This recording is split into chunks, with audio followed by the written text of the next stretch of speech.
Namaste, my dear children. Today let us start a geography lesson, that is India water resources.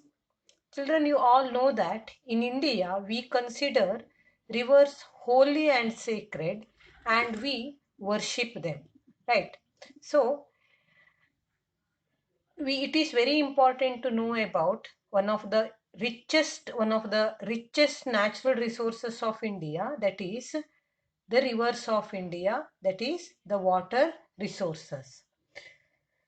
Already during your holidays, we have solved one worksheet regarding this water resources of India.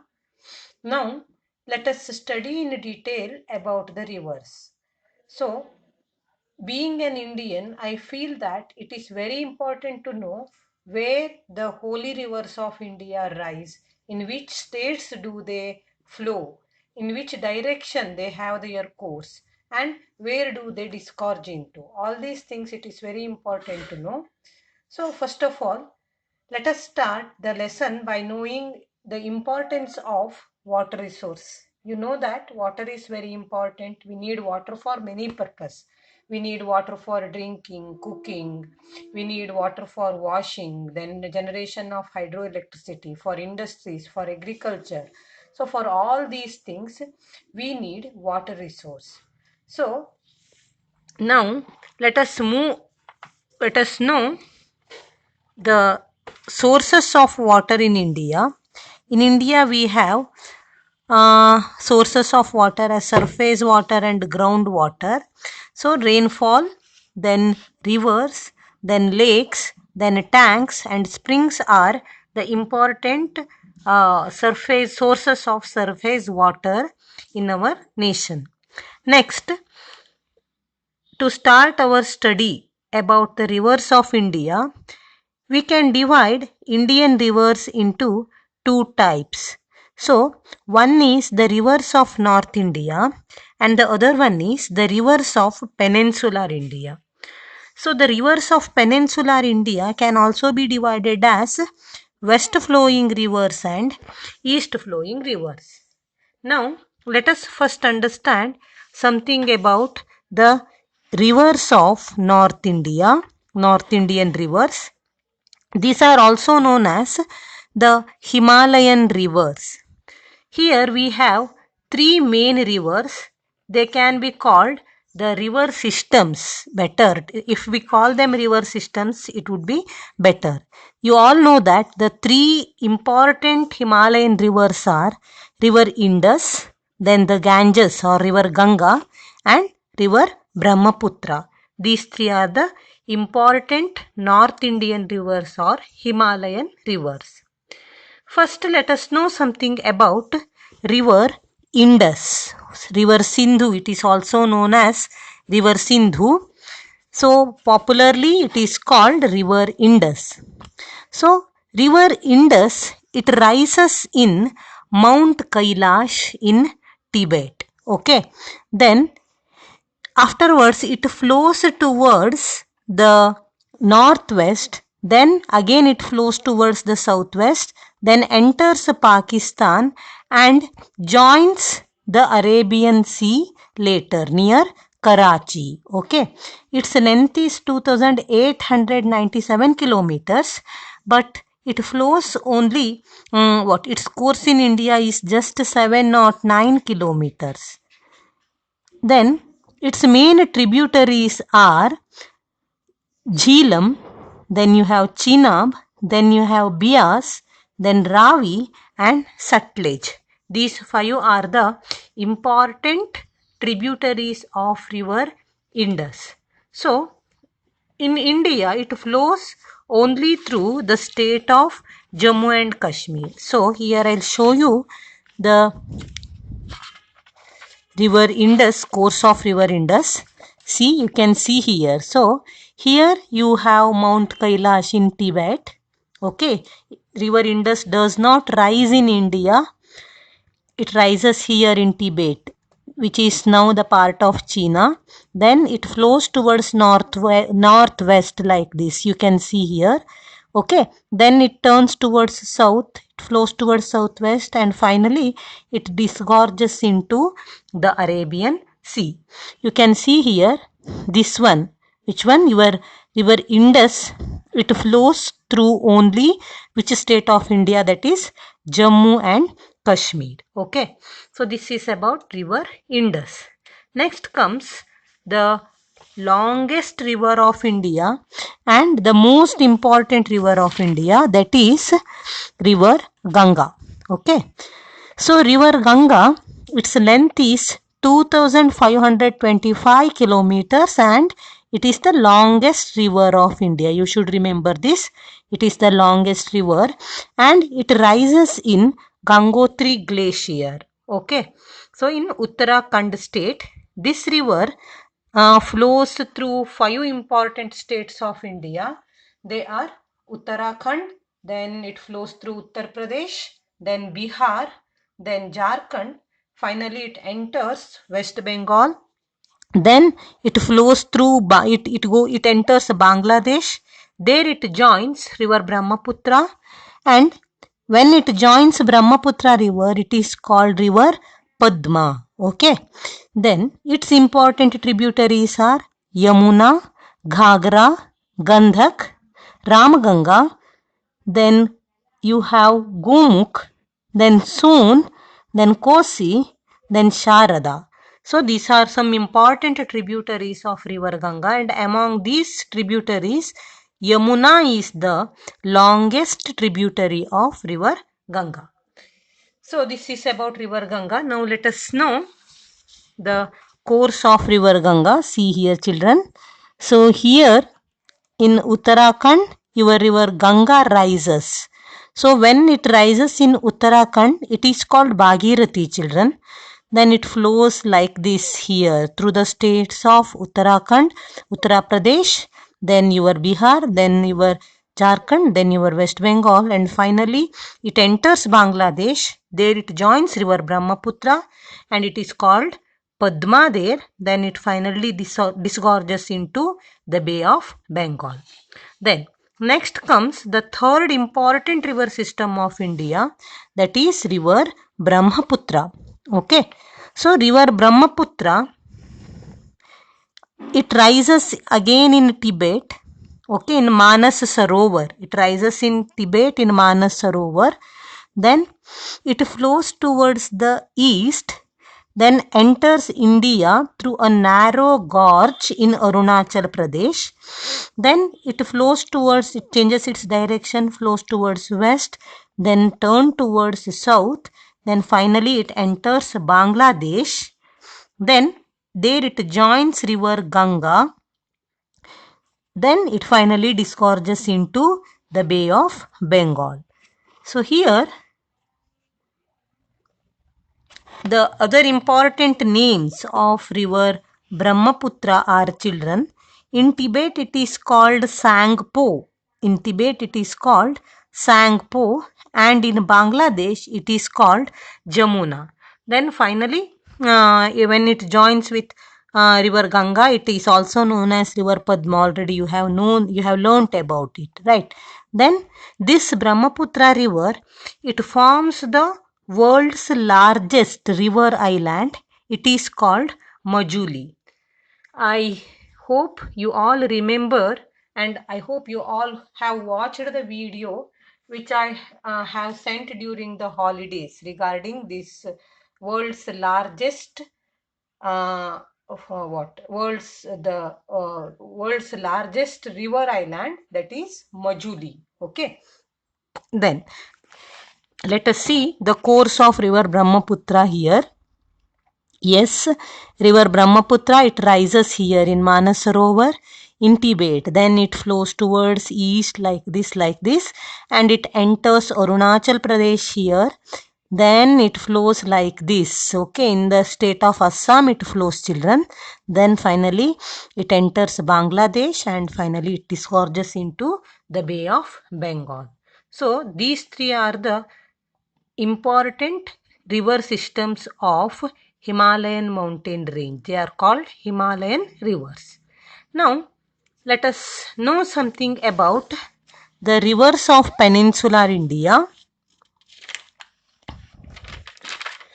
So rivers of peninsular India, they are also known as South Indian rivers. So one important, you should know the difference between the rivers of North India and rivers of South India. North Indian rivers are perennial rivers.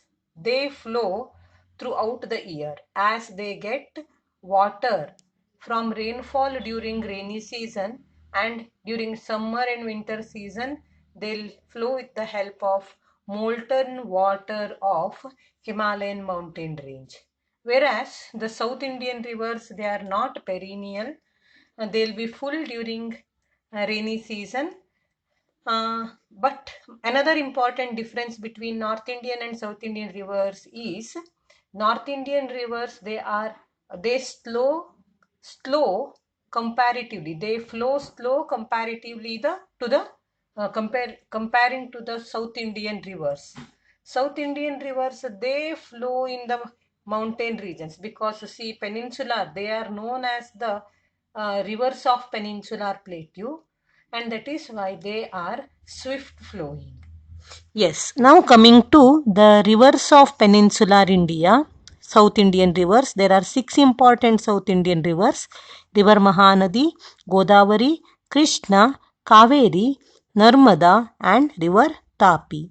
So these 4, Mahanadi, Godavari, Krishna, and Kaveri, they are east flowing rivers, and Narmada and Tapi are the west flowing rivers. So coming to the east flowing rivers of India, first one is river Mahanadi. So Mahanadi, it rises in Shivaha range of Chhattisgarh state. Okay, it rises in Shivaha range of Chhattisgarh state, and it flows through 2 important states of India. One is Chhattisgarh, where it rises, and second one is Orissa. Okay, so in Orissa you have the longest dam of India, which is built across this Mahanadi river, and it is called Hirakud Dam. So it flows towards east and it disgorges into the Bay of Bengal. So here you can see the course of river Mahanadi, children. Yes. So here you have river Mahanadi like this. Here you can find Hirakud here. So yes. So this is your Mahanadi. Yes, it flows like this, and it disgorges into the Bay of Bengal here. Okay. Then next comes river Godavari. So river Godavari, it rises in Triambakeshwar. It is also known as Triambaka in Maharashtra state, and it flows through the states of Maharashtra, Chhattisgarh, then it enters Orissa, then it enters Telangana, and finally Andhra Pradesh. So Maharashtra, Chhattisgarh, then Orissa, then Telangana, then Andhra Pradesh. So this this Godavari river, it is the longest river of South India, and it is the second longest of India. So it disgorges into the Bay of Bengal. Finally, it is second important east flowing rivers of India. Okay. So here you can find, yes, here you can find river Godavari. Okay, this is the tributary. So this is river Godavari. You can find it here. It rises in Maharashtra, Triambakeshwar. Okay. Then after this, after river Godavari, we have river Krishna as the third important river. So river Krishna, it rises in Mahabaleshwar in Maharashtra state. Then it flows through 4 important states. One is Maharashtra, then Karnataka, then Telangana. Finally, it enters Andhra Pradesh and disgorges into the Bay of Bengal. Important tributaries of river Krishna are Bhima, Ghataprabha, then you have Koina river, then you have Tungabhadra river, and finally you have Malaprabha. Let me repeat, the tributaries of river Krishna are Bhima, Tungabhadra, Koina, then Ghataprabha, then you have Malaprabha. So again here you can find the way in which your Krishna river flows. So this is river Krishna. Here you have river Krishna like this. It rises in Maharashtra and finally it disgorges into the Bay of Bengal here. Then after river Krishna, next we have river Kaveri, the famous river of Karnataka, our state. You all know that it rises in Talakaveri of Kodagu district. Then it flows through two states, that is Karnataka and Tamil Nadu. And finally it disgorges into the Bay of Bengal. So the important tributaries of river Kaveri are Hemavati, Shimsha, Kapila. Then you have Orkavati here, Lakshmana Tirtha, Bhavani and Suvarnamati. So these are the tributaries of river Kaveri. So if we look into the way in which river Kaveri flows, yes, here you have river Kaveri. Yes, so this is your river Kaveri. It flows like this. Okay, then next, after Kaveri, we have the west flowing rivers of India. Two important west flowing rivers of India are river Narmada and river Tapi. So river Narmada, first of all, it is the longest west flowing river of India. It rises in Amarkantak hills of Madhya Pradesh. It flows through three important states, Madhya Pradesh, Maharashtra and Gujarat. So it disgorges into the Arabian Sea and it is the traditional boundary. It is the traditional boundary between North India and South India. It flows through the narrow gorge of it flows through the narrow gorge of two important mountain ranges. One is the Vindhya mountain range and the second one is your Satpura mountain range. So that is called the narrow marble gorge. The narrow gorge through which river Narmada flows, it is called, children, marble gorge. So again here you have river Narmada. You should observe how river Narmada flows. See, here you have river Narmada. Yes, it flows like this in this direction. So this is river Narmada. It disgorges into the Arabian Sea.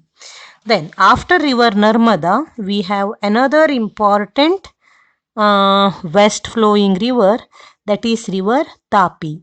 River Tapi rises in Multai range. Multai range is located in Madhya Pradesh. So this river Tapi, it flows through Madhya Pradesh and Maharashtra and finally it disgorges into the Arabian Sea. You can find here river Tapi. So parallel to river Narmada you have river Tapi like this. So this is your river Tapi. Yes. So except these, other important west flowing rivers of India are, there are many west flowing rivers. So some important west flowing rivers of India, other rivers are, one is your Sabarmati, okay, Gujarat, the land of Mahatma Gandhi ji. Then you have two important rivers from Goa, Mandovi and Zuari. And next, four important rivers from our state Karnataka, Bedti, Sharavati, Kosi and Netravati.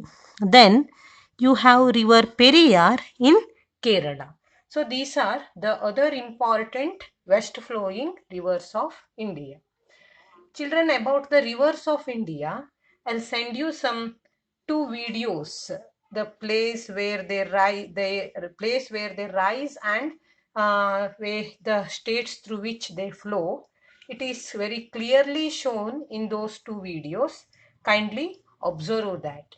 So the next part of the lesson, let us discuss in our next video. Thank you very much.